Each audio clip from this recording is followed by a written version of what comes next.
Hello, Hello, everyone. Getting another recorded lesson today, but it's a quick and easy one. We're talking about prepositions.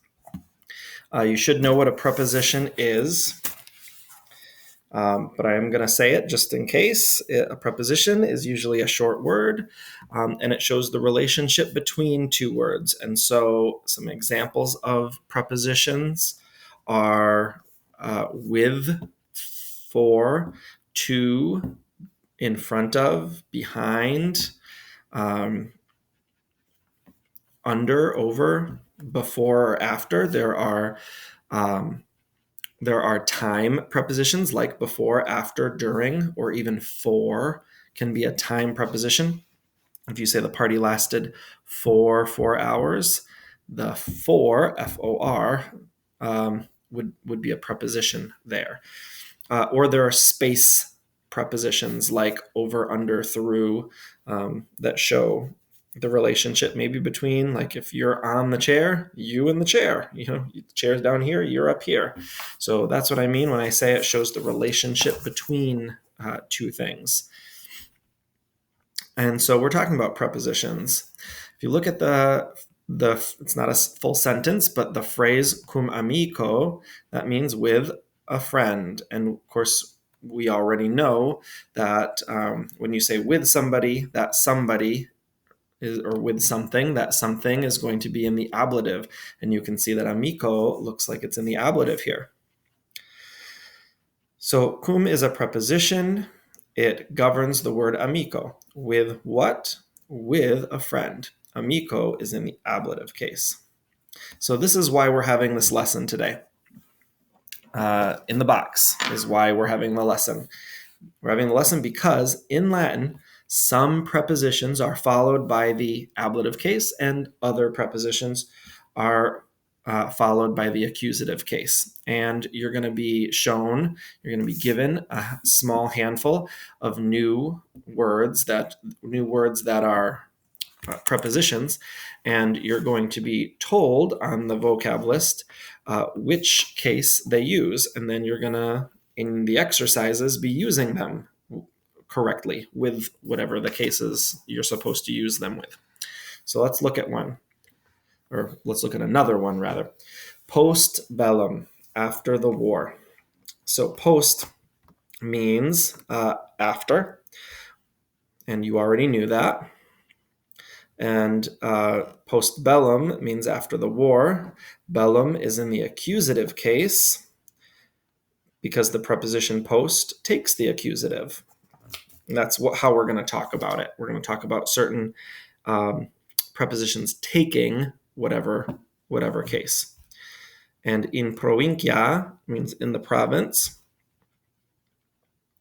And provincia is in the ablative because the preposition in, meaning in or on, takes the ablative. Now, actually, one little thing here. You can use the word in with the accusative as well. It's just going to mean something different. So, for example, if somebody's walking, if somebody ambulat, you can say puer ambulat, the boy is walking. Puer ambulat in provincia, that means the boy's walking in the province, like he's already in the province and he's walking around in the province. But if you say puer ambulat in provinciam, that means he's walking into the province. So he's walking towards there and then he's entering it by means of his walking. So you could use the preposition in with the accusative. Now, the book knows that. It's not like I'm smarter than the book. The book is definitely still smarter than me. But and it'll teach you that later. So since it's only telling you that you need to use the ablative with the word in, that's what you're going to see in all of the exercises. So don't try to do anything fancy with the exercises. It's telling you use in with the ablative, so do what it's telling you and you'll get them all right. Okay? So let's take a look at the vocab. So I'm going to have you write this vocab down. So pause the video. You can pause the video, write these down.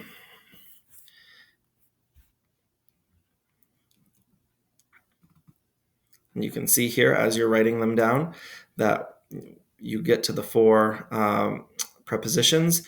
It'll say prep, W, and then an abbreviation. That means preposition with whatever case. So it's telling you the case to use. So with the new one, propter, you're going to use the accusative with that.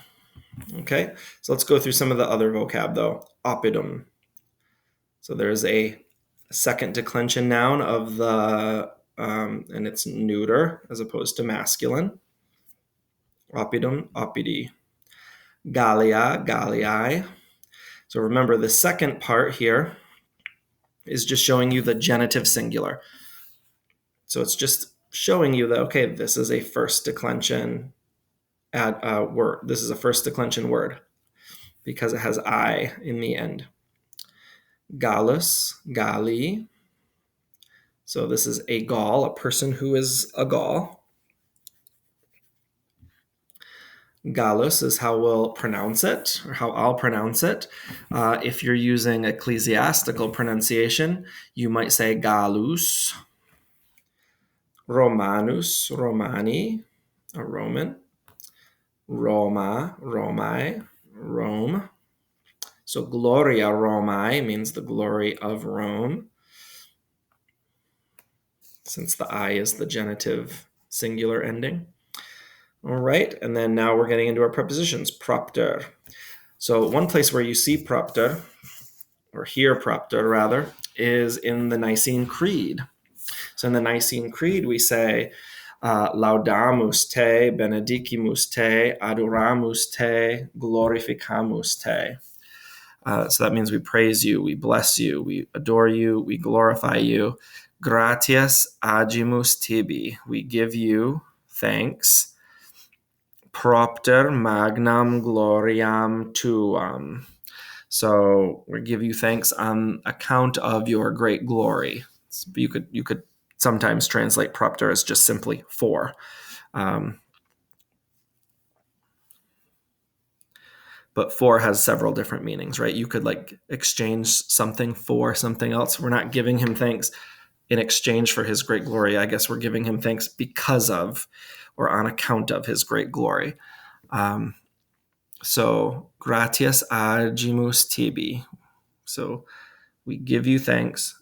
Propter magnam gloriam tuam. And it says propter uses the accusative. So notice how propter magnam gloriam tuam has accusative endings.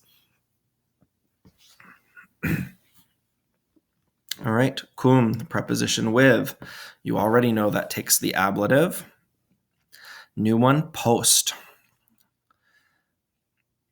Also takes the accusative. Post can mean after. It can also mean behind. So it can be a time preposition, meaning after, or it can be a physical spatial preposition, meaning behind.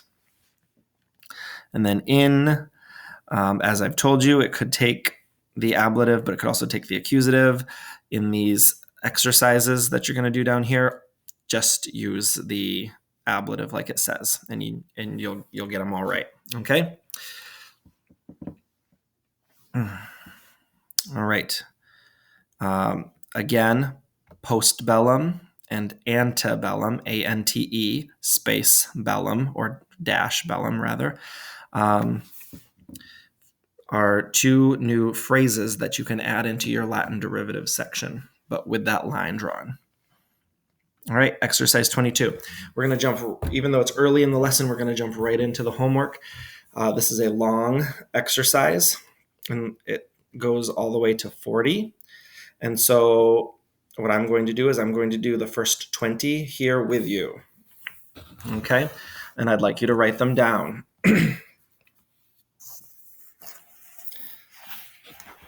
And so I'm going to switch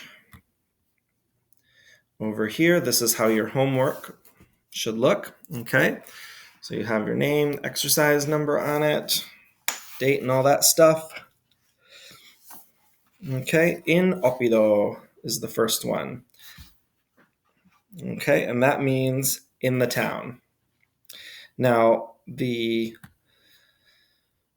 directions say translate, and they say explain the cases of the nouns. I'm not even sure what that means, explain the cases of the nouns. Like for number one, I'm not sure if that means you're supposed to say it's ablative because it tells you to use the ablative within. Is that what they want you to say? I don't need you to spend all of that extra time. When you translate it, you're showing me that you understand. So I'd say forget about number two and just translate it.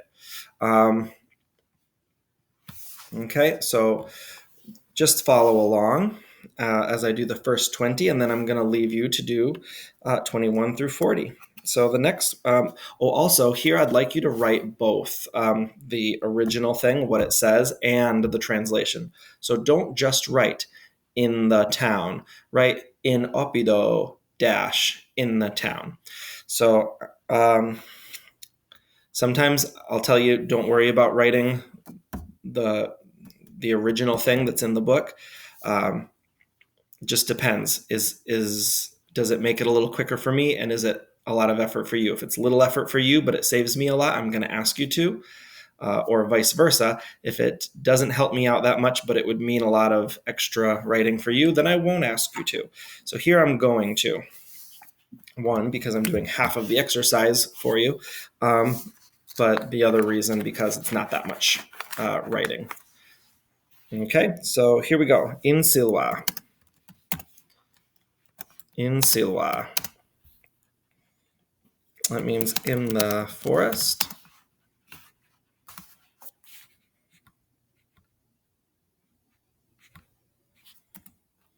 Okay, 3. Kumgalo. That means with the Gaul, with the Gaul person. Okay, 4. Kumaria.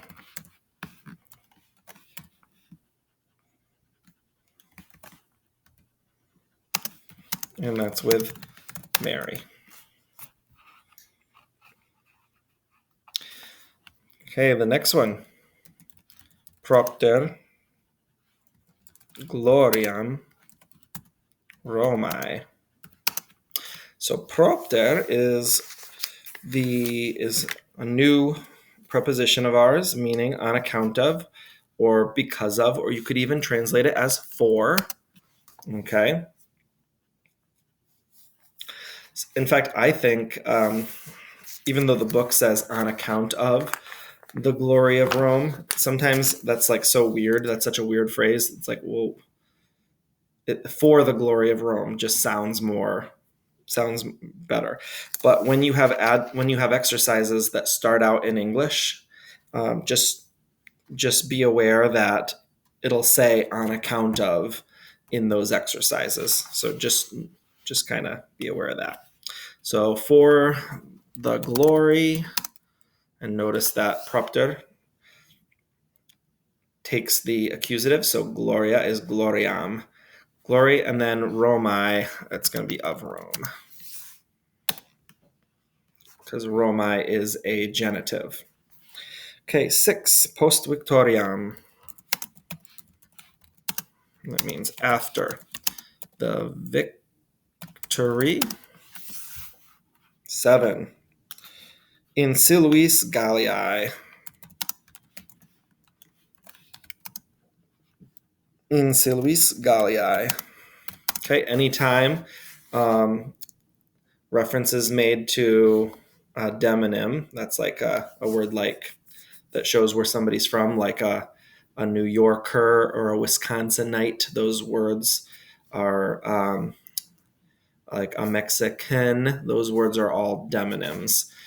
So just like English, you would capitalize a demonym, or you would capitalize the name of a country or a region. So in Siluis Galliae means in the forests, plural, in Siluis of Gaul.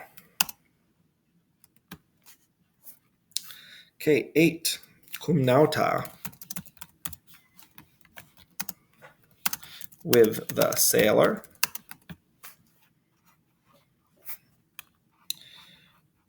Propter pericula oppidi.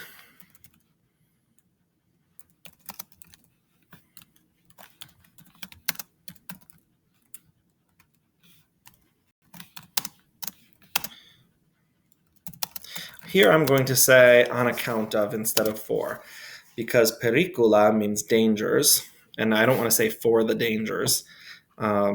Sounds maybe a little bit more fitting to say like maybe because of the dangers or on account of the dangers works, I think, a little better here than it did for the glory of Rome. And then oppidi, that's a new word. Oppidum is town, of the town. Propter pericula oppidi, on account of the dangers of the town. Okay, 10. In terra. So here I'm going to say in the land. If terra were capitalized, then I might have translated it as earth. Okay, halfway through my portion, or a quarter through the entire exercise. All right, we're going to try to kick it up into high gear here and go a little faster. Okay, propter victoriam, on account of the victory. 12. In portis Romae.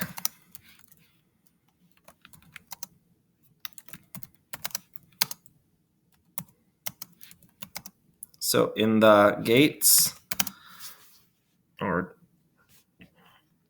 the arches, I guess, in the walls where you could get into the city of Rome, those were the portae of Rome. Okay, 13, cum Deo, with God. Propter praemia Gallorum. Okay, and then remember that when a certain preposition takes the accusative, it could take the accusative singular or the accusative plural. Okay, so it's not like every time we see that adjective, it's got to be with an M ending, right? It could be with an A ending, or it could be with an os or an as ending, depending on what declension the next word is a part of. So this means on account of the rewards of the Gauls. So if I had a little bit more context for that little chunk, like maybe the whole sentence or a couple of sentences, maybe I would translate that differently. I might say for the rewards of the Gauls, but I'm not really sure since it's just a little fragment. All right, in Kylo. I wouldn't say in heaven here on this one because if it were heaven, it would be capitalized. It's not capitalized in the book. So I'm going to say in the sky. Okay, next one, post. Victoriam Romanorum. Now, victory is probably something that's set in time. It probably doesn't mean behind the Roman victory because I don't know why that would be used, but after the Roman victory. So after the victory of the Romans, maybe, since Romanorum is a genitive plural, but you could probably still say Roman victory. It wouldn't be an incorrect translation, even though Roman sounds singular and Romanorum looks plural, because it kind of means the same thing. Cum amicis. So that's with friends. 18, in Siluis. in the forests. Make sure that's plural. In portis opidi.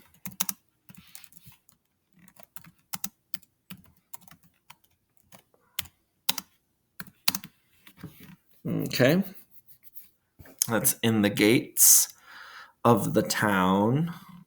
So not the gates of the towns, but in the gates of the town, singular.